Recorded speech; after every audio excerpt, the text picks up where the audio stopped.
I used to think the worst thing that could ever happen to me was losing my house in some ridiculous legal mess with the HOA.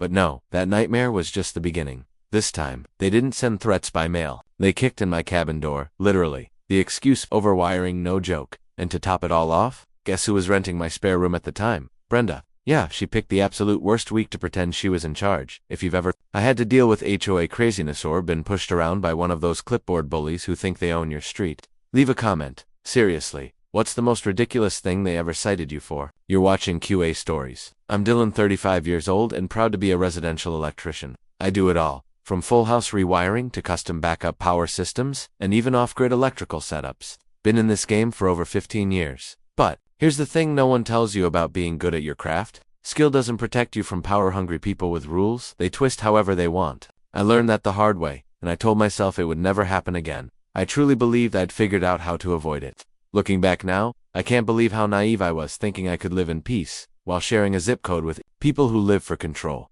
This wasn't my first HOA horror show. 3 years ago, I lost everything, and I mean everything, because I didn't know their rules down to the letter. I'd transformed an old fixer-upper into a fully self-reliant smart cabin. Solar power, battery storage, inverter racks, the whole package. But according to the HOA, it was an unauthorized energy system. They slapped me with violations, and I fought it for 8 months. I drained my savings on legal fees, and still lost. I was forced to sell the property at a loss. Didn't even make back what I owed. On the final day, I stood in my workshop, unplugging one panel at a time, like I was disassembling a part of my body. Each wire I pulled felt like a piece of my soul being torn away, and through it all, those HOA vultures just sat there, in their black SUVs parked right in my driveway. Tinted windows, no emotion. They watched me pack everything I'd built into a U-Haul. Didn't even bother to look away.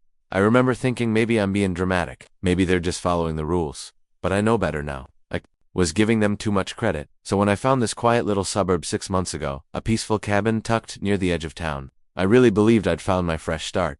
The cabin sat at the edge of the development, far enough from the main neighborhood that I thought I'd finally found peace. The guy who owned it before me was some old-timer who'd lived there for 2 decades without a single incident. I probably should have asked why he was so eager to sell. Something about the whole situation felt off. During my walkthrough, I noticed subtle signs, scratches on the conduit paint, sloppy repairs where battery mounts used to be, and fresh coats trying to hide old marks from electrical gear. And the old man, he kept glancing over his shoulder, like he expected someone from the neighborhood to show up and start interrogating him. I should have taken the hint when I saw managed community on the real estate listing, but I didn't. Something about the place just felt right. You know that feeling when you walk into a space and it feels like it was made for you? The wiring was solid, the structure had good bones, and out back, I had just enough room to set up my tools, breaker panel, and even a small shed I turned into a working repair station. That piece, it lasted exactly 4 weeks. 4 weeks where I let myself believe I'd finally escaped all that HOA madness. 4 weeks of quiet work, building, and minding my own business. Then she arrived. Said her name was Brenda. Later, I found out everyone just called her the HOA witch. She was 55, a retired bank manager who apparently missed having power over people. Now, she'd made it her full-time job to manage the neighborhood. She dressed like she was still clocking in at a corporate office. Even on walks, it was business casual, blouse tucked in, clipboard in hand, and those cold, judgmental eyes always scanning for infractions. When I first met her, I remember stopping mid-sentence. Her stare was so sharp, it made my skin crawl, and, like all toxic power trips, the harassment started small. She began with her so-called courtesy visits. My electrical box wasn't painted the approved HOA gray. My outdoor conduit lines, visually disruptive. She wanted everything redone to match their standard housing appearance. Then she turned her sights to my backup system. I'd installed a weatherproof battery housing I was actually proud of. Tidy, grounded, completely compliant. She looked at my inverter panel and said, "It ruins the neighborhood's uniform appearance." I stood there, stunned. She was talking about high-grid safe electrical infrastructure like it was graffiti. But things really boiled over when I came home one afternoon and saw a bright orange violation notice stuck right to my front door. Unapproved electrical installations, immediate compliance required. I stared at the notice, then at my system, which I knew, without a doubt, had been professionally built and inspected. It likely cost more than anything on Brenda's entire property, but she treated it like some ticking time bomb. Then came the moment that really blew my fuse. During one of her drop-ins, she actually said to me, "I used to manage million-dollar ledgers. I know when a panel's not compliant." When I stood there trying to make sense of her words, what the hell does balancing financial spreadsheets have to do with evaluating electrical safety? But she said it with such fake confidence, it took me a second to even react. I started to wonder, I overreacting? But no, thought this was legitimate. Licensed electrical work that met every safety standard in the book. That night, I finally did what I should have done years ago. I pulled out the HOA documents and started reading, cover to cover, because honestly, it felt like my future depended on it. Every memory from my last battle with an HOA came flooding back. The court dates, the lawyer fees, the sick feeling in my stomach whenever a new envelope showed up in the mailbox. I spread the paperwork across my kitchen table, hunting for loopholes, protections, anything I could use to shield myself from that nightmare repeating. But just like last time, the rules were written in that sneaky legal language designed to confuse normal folks. Contradictions, vague threats, and endless gray areas. And then, the letter came. Hand-delivered by Brenda herself, smiling like she was doing me a personal favor. Asterisk following your electrical compliance history, she said. The board has determined that immediate correction is required or further action may be taken. I must have read that line 10 times. Further action? What kind of action does a homeowners association think they're allowed to take over legal electrical systems? It made no sense. But something about the way she said it, something inside me. Maybe I was just being paranoid. Maybe not. But that night, I triple-checked every lock on every door. And I sat there staring at that threat letter, feeling the same gut-churning fear I had when lawyers circled like vultures outside my last home. They were circling again just like vultures. I sat there staring at that letter Brenda dropped off, wondering if I should do what I did last time. Back off, give in. Maybe then they'd finally leave me alone. But deep down, I knew better. This time felt different. Sure, I didn't know if I had it in me to go through another legal brawl, but I also knew I couldn't keep running forever. At some point, something had to break. I kept staring at that piece of paper long after she was gone, still hearing the sharp crunch of her heels on the gravel. Each step felt like a ticking clock. I'd been in this exact place before. And last time, I walked away without a fight. Not again. I was still trying to figure out what my next move should be, when everything shifted. It was a Tuesday morning about a week after Brenda had handed me her little warning. Someone knocked on my door. The guy standing outside looked sharp. Early 40s, clean white shirt, probably cost more than my monthly groceries, and stainless steel watch that screamed money and discipline. He carried himself like someone who actually earned respect, not someone who got it from bossing neighbors around with a clipboard. He introduced himself as Garrett. At first I figured he was from the county, maybe a lawyer, but then he said the words I wasn't expecting. I'm a federal investigator. He flashed his ID legit-looking credentials, said he was currently on administrative leave but still working cases tied to utility fraud and infrastructure abuse. Told me he needed a low-profile place to stay while things sorted themselves out. Now, normally I'm not the kind of guy who lets strangers stay at my place, but something about Garrett felt trustworthy. Maybe it was his directness, maybe it was just the fact that I was tired of standing alone in this fight. Still, I couldn't shake a weird feeling. After he moved into the guest room, I did what anyone would do. I looked him up and found nothing.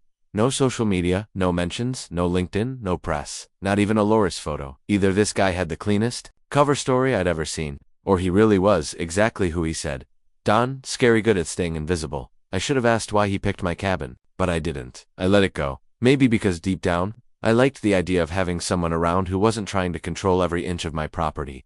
Garrett moved in that same afternoon, and honestly, it was kind of a relief. He kept to himself working, quietly, laptop always open, taking phone calls in hushed tones I didn't try to overhear. But it was on day 2 that things started to shift. I was ranting, showing him some of Brenda's ridiculous HOA letters, complaining about how absurd the rules were. Then something changed in Garrett's eyes. He leaned in. Dylan, he asked, narrowing his focus. When exactly did you get these? I laid it all out. Brenda's first visit, the made-up violations, the warning letters about unapproved breaker boxes and exposed wiring. Garrett began examining the documents like they were evidence at a crime scene. Then he pulled out this compact magnifier and started checking line by line.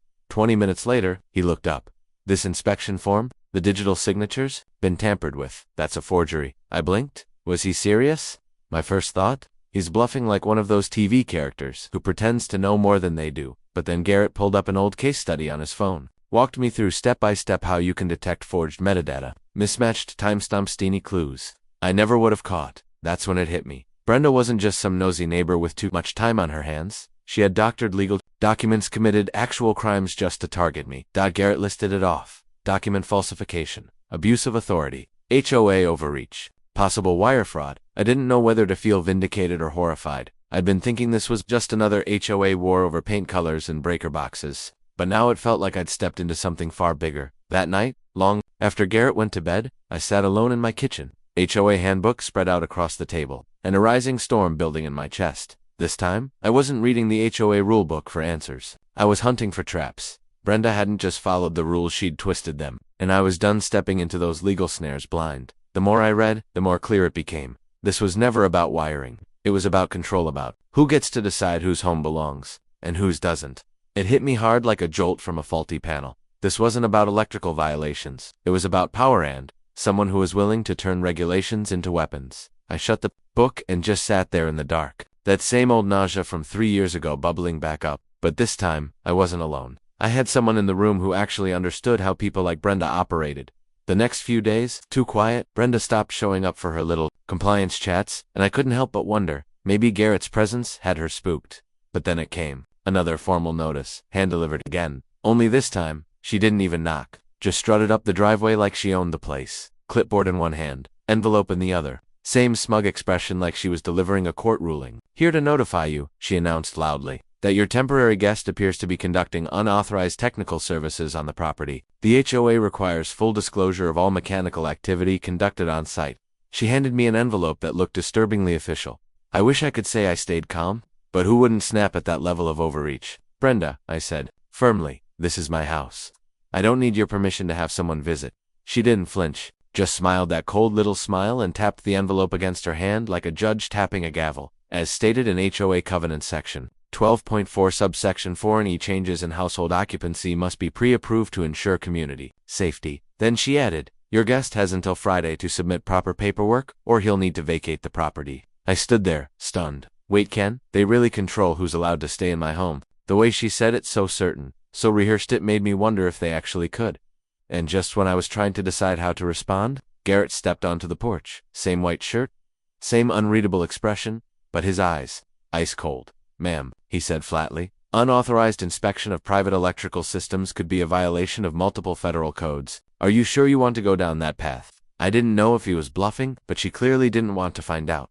Brenda immediately stiffened, took a full step back and clutched that envelope like it was a shield. You'll regret not cooperating, Mr. Henderson, she warned. This was your final opportunity. Her voice shook a little as she turned and walked away, but not before pulling out her phone and snapping multiple photos of my porch, the circuit panels, conduit runs, everything. At the time, I thought it was just for some report, but now, I realized she was building a case, collecting her evidence, preparing for whatever escalation she had planned next. Watching her walk away with that furious, self-righteous look on her face, I realized this wasn't just about HOA rules anymore. This was personal.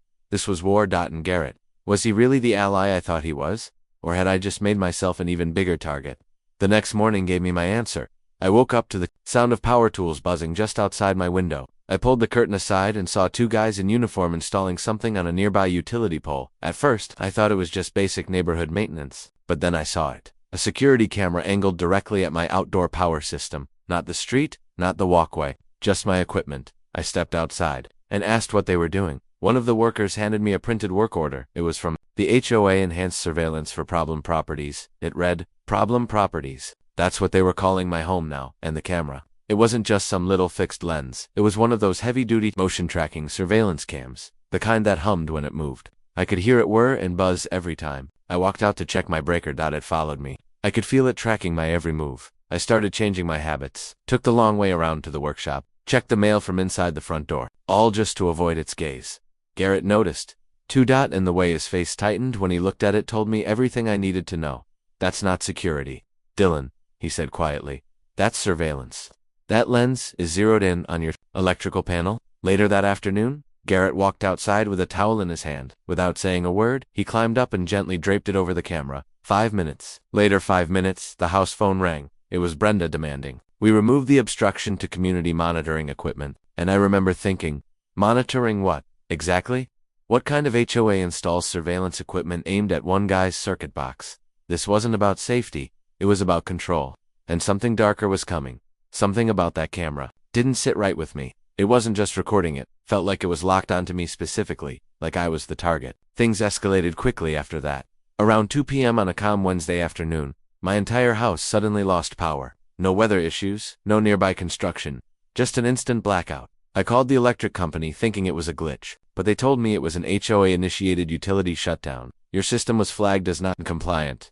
The HOA requested disconnection due to unauthorized connections to the grid, they said.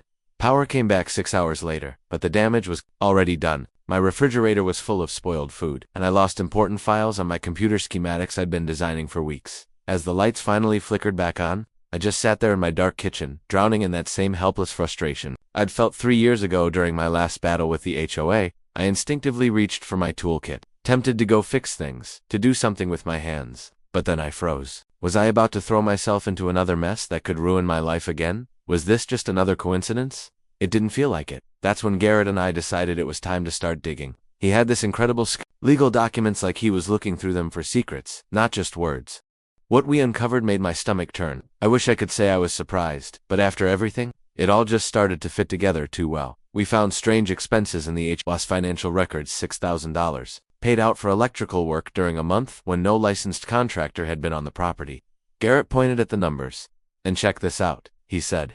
They paid for transformer testing, but there aren't even buried transformers. In this neighborhood, around the same time, I ran into Mr. Peterson, a quiet neighbor from a few houses down. As I checked my mail, he approached me and said in a hushed voice, "Brenda's pushing things too far. Not all of us on the board are okay with what she's doing to you."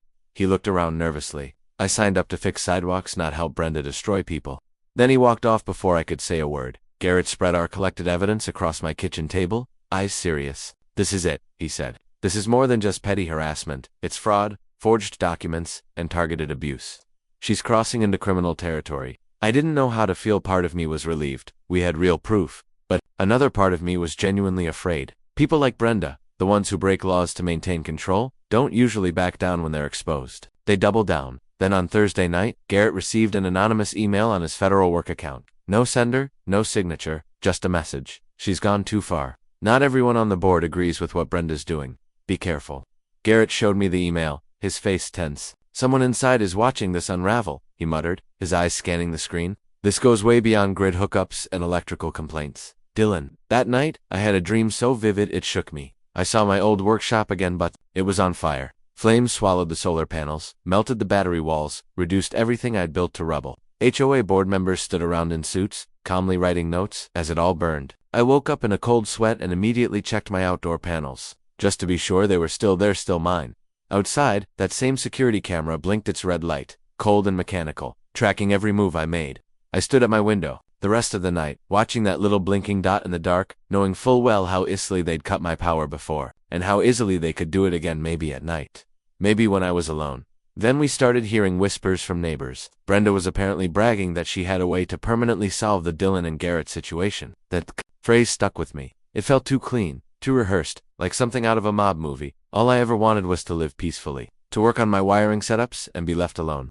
But now it felt like my own property was becoming a battlefield. Brenda wasn't just enforcing rules, she was building a siege. Power cuts, surveillance, harassment letters. The line had been crossed a long time ago. And now, it wasn't about zoning anymore. This was a war for control. They didn't come at us with a lawsuit this time. They came with documents, cameras, and a slow grind meant to break us from the inside out. That night, as we looked over every bit of evidence we'd managed to collect, I was faced with a decision. Stay quiet and hope Brenda would finally back off. Or take everything we'd uncovered and end this for good. And if I've learned anything, it's that people like Brenda don't back off. They push harder until someone pushes back. Friday morning had that creepy calm, the kind that makes your skin crawl. I was wiring up a secondary load panel in my shop, trying to stay focused. But the breeze outside turned into a strange, eerie howl. It wasn't strong, but something about it made me pause. My cabin door creaked gently, and when I looked over at the house, Garrett was watching from the kitchen window. He gave me this small nod, like he already knew the storm was coming. The air felt heavy, too quiet. Even the birds were silent. I checked my locks twice. I hadn't done that since Brenda first started this war. "Something's off," I muttered, wiping my palms even though it wasn't hot. Garrett joined me with a hard look in his eyes. "They're not going to ask this time, are they?" he said, barely above a whisper. I didn't answer, but we both felt it. Something was about to go down. What we didn't know was how bold they'd be. At 11:30, the knock hit, like a battering ram, 3 heavy pounds that rattled the whole cabin. I peeked through the window and there she was, Brenda, flanked by 2 HOA guys in uniforms, each holding a clipboard. Behind them, a utility truck sat idling, cones laid out, gadgets mounted just enough to look official. Brenda looked like she always did, pressed blouse, smug smile, but this time she looked triumphant, like she'd already won. "Dylan Henderson," she announced, reading from a document. "We're here for a mandatory electrical safety inspection. Under HOA Code 14.7, you've received multiple citations. This inspection is non-negotiable." I just stared at her. Code 14.7. Never heard of it, Brenda. You're not certified to conduct any kind of inspection, and this equipment isn't, even from a licensed utility. She kept smiling and motioned to her men. Per new HOA bylaws, we have authority to enforce inspections where unregistered electrical systems are suspected. My hand went to my phone, ready to call 911, but then I remembered 3 years ago, the cops did nothing. HOA lawyers showed up, and the police backed off. So do I call the same broken system, or do I rely on Garrett, the man sleeping under my roof, whose federal badge I hadn't asked enough questions about? Brenda's smile shifted now. It was anger. You can let us in, or we'll proceed without your permission. This is about public safety. And that's when it hit me. She really believed she had the right to break into my shop. I hesitated. Maybe I should have called the cops, but I froze again. She gave a nod. Her goons moved toward my side door, my inverter bay, my workshop, the heart of everything I'd built since the first house was taken from me. I heard them muttering, talking about structural concerns and emergency entry rights. One tapped a crowbar against his boot like he was itching for permission. Garrett and I didn't move. This wasn't theater anymore. They were about to force their way in. That oak deride built it myself. Steel hinges, solid frame, deadbolt lock. It represented everything I'd fought for. Then it happened. Crack. The crowbar hit. The latch gave way, the wood splintered, and just like that, the war was back on. They didn't even bother with subtlety. No knock, no attempt to unlock it, just brute force. The wooden door exploded open, spraying splinters like shrapnel across my workshop.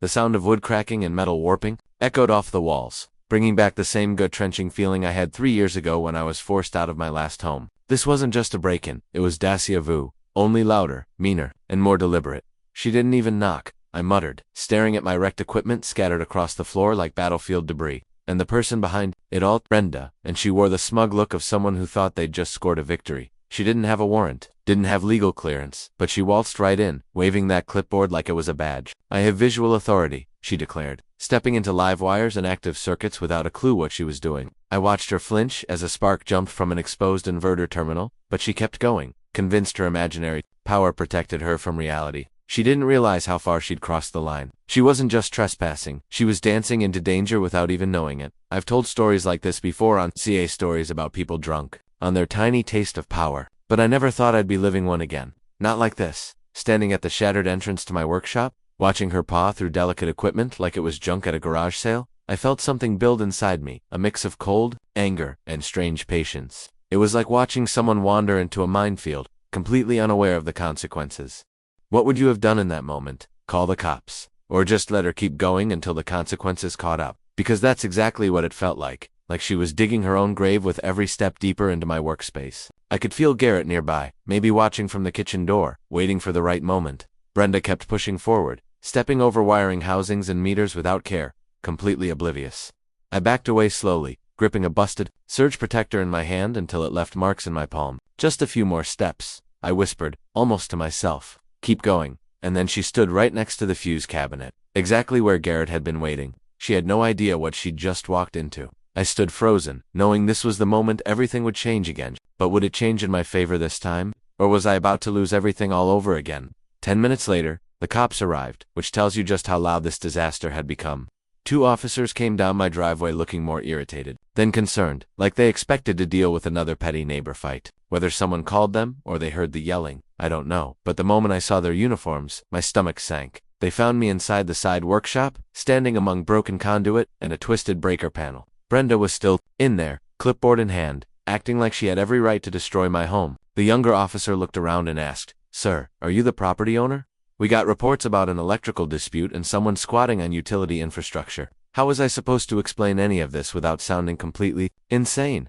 "This is my property," I told him calmly, pointing at Brenda. "And this is my legally built workshop," she broke in. "No warrant, no authority." The officer seemed unconvinced, probably thought I was another homeowner crying wolf about HOA trouble. But then he turned to Garrett, and his expression changed. "Sir, we've also received a report of someone impersonating a federal agent. I need to see some ID." I turned to Garrett, watching his face closely. Was he about to be exposed? Was the whole federal agent thing a lie? Looking back now, I should have trusted my gut. After seeing my workshop door hanging off its hinges, I didn't know what to believe anymore. That's when Garrett as ever reached into his back pocket and slowly unfolded his badge wallet. Not a casual flash either. He did it with precision, like he'd done it 100 times before. "You might want to take notes," he said in that same cool, deliberate tone he always used. And then, silence. In his hands was a real federal badge, not some ID you print at home. The moment the officers caught sight of it, their whole posture shifted. Their expressions went from skeptical to dead serious.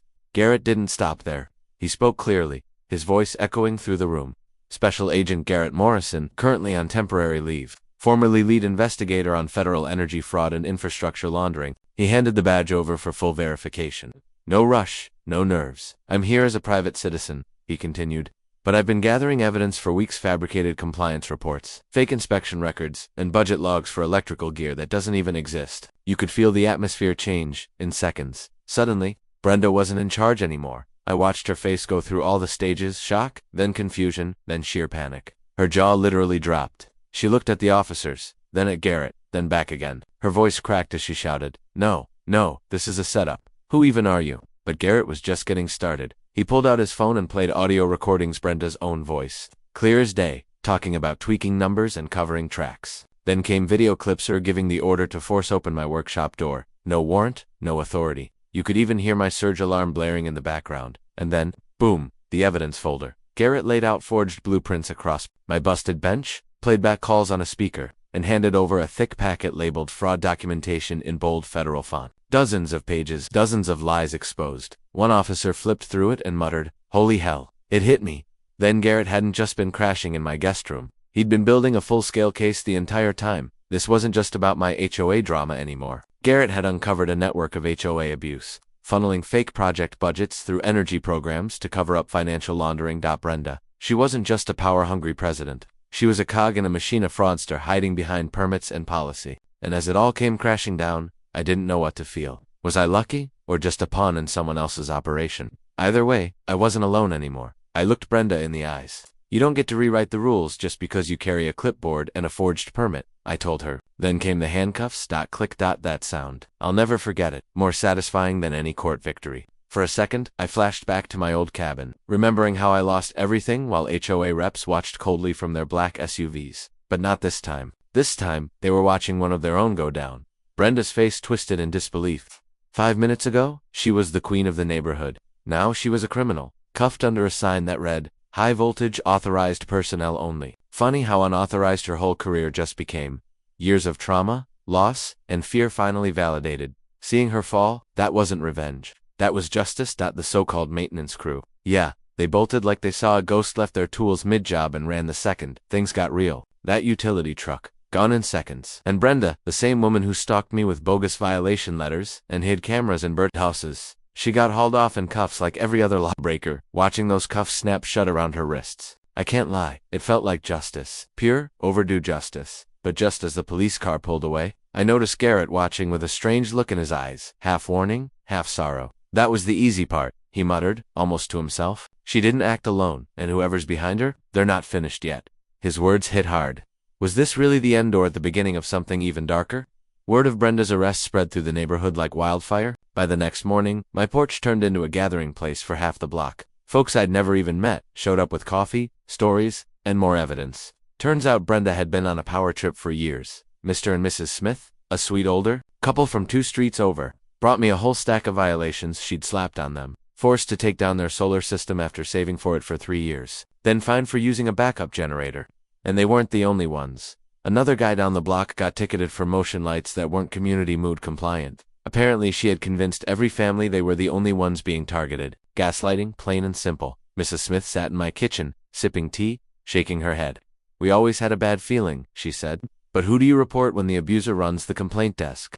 That's the thing with people like Brenda. They thrive on isolation. They count on fear keeping folks quiet. But after she got arrested, silence turned into noise. Every day, more neighbors came forward with their stories, years of intimidation, fines, threats, and privacy violations. And while I appreciated their support, part of me stayed cautious. People love a hero for a moment, but loyalty, I've seen how fast that fades. Just ask anyone who was crushed before I was. Still, I made one decision. I repaired my workshop door, but not to hide the damage. I kept the shattered wood and broken wiring and welded them into a steel frame right on the wall. I added a plaque, boundary crossed, line restored. Not for attention, not for show, just a quiet marker, a reminder. Some lines, once crossed, must never go unpunished. When Mrs. Peterson asked me why I kept it that way, I told her, it's a symbol, that there are consequences when power gets abused. And every time I walked past it, I felt that reminder sink in a little deeper. I finally stood up to someone who thought they were untouchable. Meanwhile, Garrett stayed around to help with the cleanup, legal, structural, emotional. Turns out Brenda wasn't just skimming the HOA budget. That cabin, it wasn't just a place to crash. It was a keynote in something much larger. This isn't just about your block, Garrett told me, as more federal agents arrived, canvassing homes. She was a low-voltage fuse in a high-voltage operation. Honestly, I didn't know whether to feel relieved or more disturbed. On one hand, maybe it wasn't personal. Maybe I was just a pawn. On the other, it meant there are more Brendas out there. People in tiny thrones who love to make life hell for folks just trying to live in peace. Thankfully, the new HOA board was a complete reset. Gone were the petty aesthetic rules. The new crew focused on real improvements, public lighting, drainage, community safety. They declared my electrical work not just acceptable, but an asset. That creepy security cam that used to point at my circuit panel moved to where it belonged, watching the community entrance. And for the first time, the neighborhood started to feel like a community, a place where people could breathe without fearing the next violation notice, where they could live, not just survive, but deep down, even with all that progress, I knew this storm wasn't entirely behind us. Standing in front of my newly rebuilt front door, with its engraved message of resilience, I couldn't help but reflect on how something so minor had snowballed into something this massive. All I wanted was to do proper electrical work on my own land. That's it. But what started as a simple project turned into a tangled mess of cosmetic complaints, forged documents, and eventually federal criminal charges. It hit me then some of life's biggest fights begin with small moments where someone decides to ignore respect and decency. This didn't start with a scam. It began with one careless line on a building plan drawn by someone who never thought the wiring would be done. And as I stood there, I realized there was still something Garrett hadn't told me. Something big. Something about why he really ended up at my cabin in the first place. 3 weeks after Brenda's arrest, Garrett finally came clean. We were sitting out back on my deck, sipping coffee, when he pulled out a thick folder I'd never seen before. He looked me in the eyes and said, "Dylan, there's more to why I showed up here. It wasn't just about waiting out my suspension." His expression turned serious, and I could feel my stomach tightening. Had I been part of something bigger this entire time? Was this whole HOA disaster just a setup for some undercover mission? Garrett laid out papers across the table.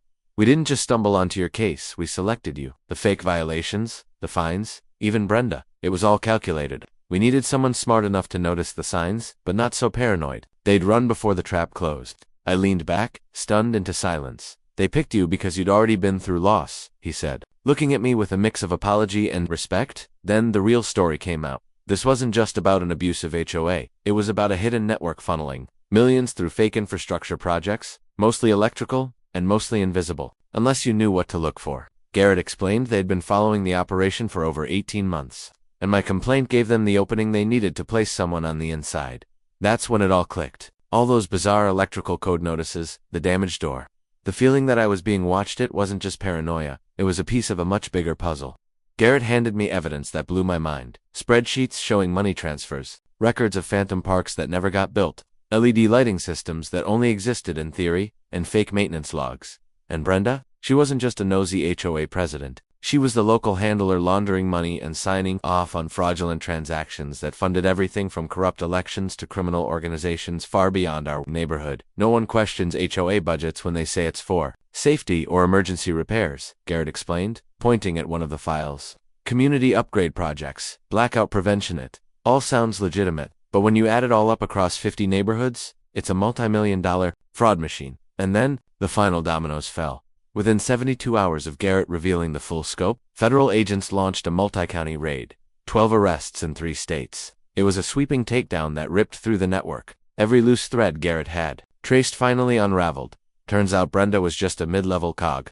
The entire scheme reached into state-level politics. Watching those arrests on the news, I realized something surreal. My destroyed front door had exposed a criminal empire hiding behind HOA policies and laminated ID badges. Brenda's downfall was fast and brutal. She got 18 months in federal prison, charged with fraud and property damage, but her real punishment was everything else. She was ordered to pay $47,000 in restitution. $8,000 of it came straight to me. Then she lost her home, declared bankruptcy, and became a pariah in her own community. The kicker: her mugshot was printed in the HOA's final newsletter, under the heading, Compliance. Seeing someone who once strutted around like a dictator, now completely ignored people crossing the street to avoid her, it felt like poetic justice. But, honestly, a little sad too. Last I heard, Brenda was working part-time at a hardware store right by the aisle with breaker boxes and conduit pipes, and apparently she flinches every time someone in a badge walks past. Like even a clipboard might be a search warrant. Hard to feel sorry for someone who made so many lives miserable, but watching her life collapse made me think. The difference between leadership and exploitation is razor-thin. My own life changed more than I ever imagined. With part of the settlement money, I opened a small legal aid office dedicated to helping homeowners deal with false code violations, bogus inspections, and bullying HOS, that scorched door. I mounted it right in the waiting room, not as decoration but as proof. Proof that your home can be protected not just with locks and alarms, but with knowledge, courage, and the law. I never ran those wires in my house to start a revolution, but somehow, my circuit diagrams became a blueprint for standing your ground. 6 months later, the entire neighborhood transformed. A new HOA board got elected, every one of Brenda's absurd rules was tossed out, and right where her house once stood, a community garden bloomed. These days I teach free weekend classes on off-grid electrical basics, solar panels, circuit, safety, and how to not get bullied by made-up regulations. The best part? Hearing laughter and joy replace the silence of fear and fines. Now, every time I walk past that scorched door, I'm reminded, sometimes circuits burn out, sometimes they blow up, and every so often, the ones abusing power get zapped by the very voltage they tried to weaponize. If you've ever been cornered by power-hungry people hiding behind rules they made up themselves, just remember you're not alone. Tell me your story in the comments below. I read every single one, and if this story hit close to home, give it a like, subscribe, or hit that thanks button under the video. It helps us keep telling real stories that matter. We're stories. And this was just one of many unbelievable tales. Check out the next video, it might just be even crazier.